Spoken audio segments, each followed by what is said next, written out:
I recently spoke to ChatGPT and asked, what is a great economical car to purchase in the Phoenix area that is easy to maintain and has inexpensive parts? It listed the Toyota Corolla and Honda Civic to be the top two options with a price range of approximately $8,000 to $15,000. I asked it to redo this query with a $5,000 budget, and yet again, those two models popped up, but with a model year range of 2002 to 2009. Ford Focus was in there too, in case you have tariffs and domestic brand as your other purchase criteria. There's a really great reason why ChatGPT suggested those two top brands. Actually, a lot of great reasons. And any former Toyota or Honda owner will tell you most of those reasons themselves. I like to search Craigslist for vehicles from time to time, and lately there's a ton of people scamming folks on there and a bunch of car dealers pretending not to be car dealerships on there too. The main reason is that Craigslist is another sales channel for these car dealerships. It's typically a used car dealership that has one of their employees list a bunch of cars on there with the same phone number for their cars. The amount of used vehicle inventory that is available in the Phoenix area is pretty freaking nuts.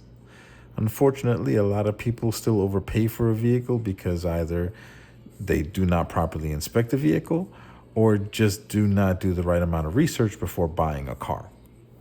So, how do you make a good vehicle use purchase? So, how do you make a good used vehicle purchase, you may ask? Well, first, use a resource like ChatGPT to identify a good vehicle make, model, year within your budget.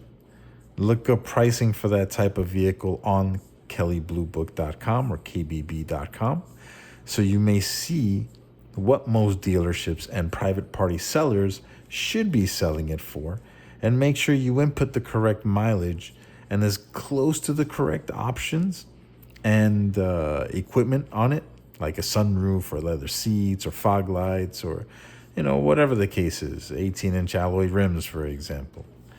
You will rarely get the exact model and options in person as on a resource website. It's just how it is, so remain flexible in your research and just understand that there's a little bit of margin in the price differences, right?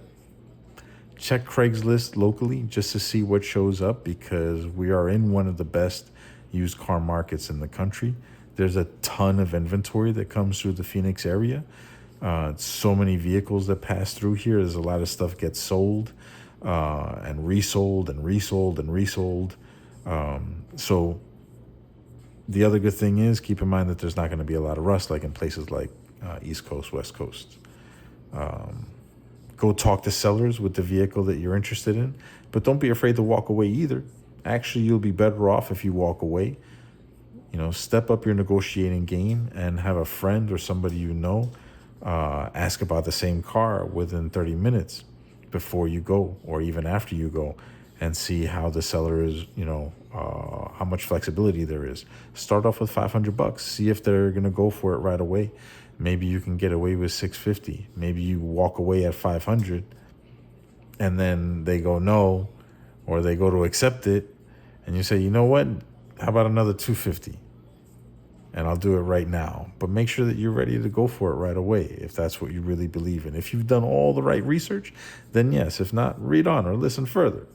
Make sure you have someone that can really inspect the car with you when you go check it out. It's impossible to get a seller to allow you to take it to a mechanic for an inspection. So, you just got to find somebody that's going to be down to help you out and at least take a look at something. Somebody that can have another set of eyes. The usual stuff. Bring a magnet with you so you don't scratch their paint.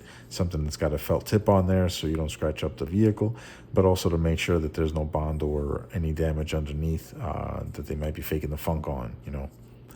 All of the options above are pretty good options if you could afford them. The next best step is to research if you can't afford them. For example, the next best thing is to See how much it's going to cost to fix one of those vehicles, because they are very reliable vehicles. So what you may be able to do is get something that's got some work that needs to be done to it, and of course you're going to be deducting the price from the car. So if the car is like 5 grand, for example, or 3 grand, for example, or 2 grand, for example, and you know that it's going to need a ton of stuff, start chipping away pricing at it. Be like, oh, look, I'm going to need another alternator for this thing. It's got 160,000 miles on it. It's got 120,000 miles on it. How far are you willing to go on the price for this vehicle? But you're going to have to find out how much the parts for those repairs are going to cost before you get there, so you have that idea of what it's going to cost for you to actually get there.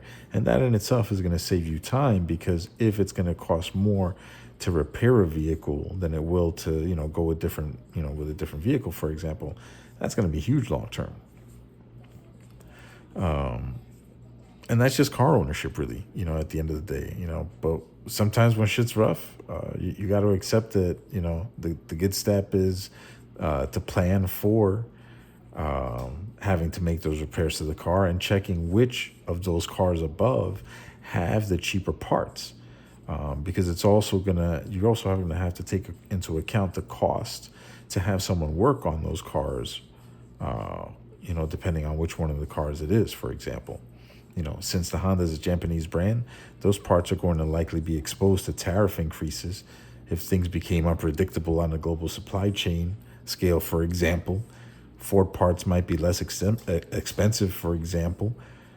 You have to go check that out for yourself. Sometimes shit's real, it's real rough, remember?